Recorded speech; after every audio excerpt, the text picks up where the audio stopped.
আজকে দেখলাম আপনারা ধর্মনগর হসপিটালে এসেছিলেন, কি বিষয় নিয়ে এসেছিলেন?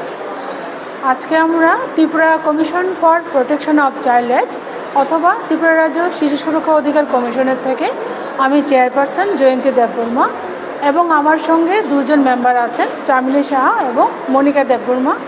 আজকে আমরা একটা দুর্ঘটনা ঘটিত, একটা দর্শনজনিত খুবই দুঃখজনক এই তদন্ত করার জন্য আমরা এসেছি কমিশন থেকে।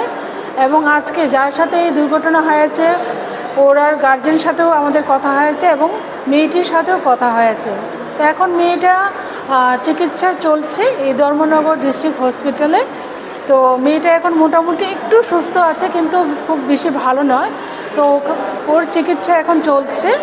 আর যারা অপরাধী তারা খুবই ধরা পড়েছে এবং পুলিশকে এর ক্ষেত্রে আমি ধন্যবাদ জানাই কমিশনের তরফ থেকে। এবং যারা এখানে লোকাল যারা আছেন, যারা আপনাদের মতো যারা সাংবাদিকরা আছেন, এই ঘটনাতে আপনারা দ্রুত নিউজটা কভার করার জন্য সবাই আমরা জানতে পেরেছি এবং আমাদের কমিশনও জানতে পারার জন্য আমরা আজকে এখানে ধর্মনগর ডিস্ট্রিক্ট হসপিটালে এসেছি মেয়েটাকে দেখার জন্য।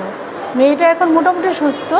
তো ওর মা বাবা দুজনের সাথে কথা হয়েছে এবং যা যা কিছু করার সরকারি তরফ থেকে আমরা সব রকম সাহায্য ওকে করার জন্য আছি। প্রথমত এটা একটি খুব ন্যক্কারজনক ঘটনা, খুবই দুঃখজনক। যার সঙ্গে এইরকম ঘটনা হয় সেই বুঝতে পারে কীরকম পরিস্থিতির শিকার হয়েছে।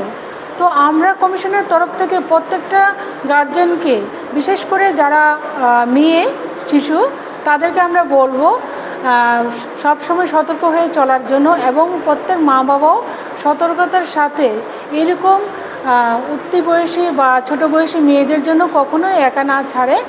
কারণ অনেক সময় দুর্ঘটনা কখন আসে এটা বলে আসে না, তাই আমাদের সবসময় সতর্ক থাকতে হবে।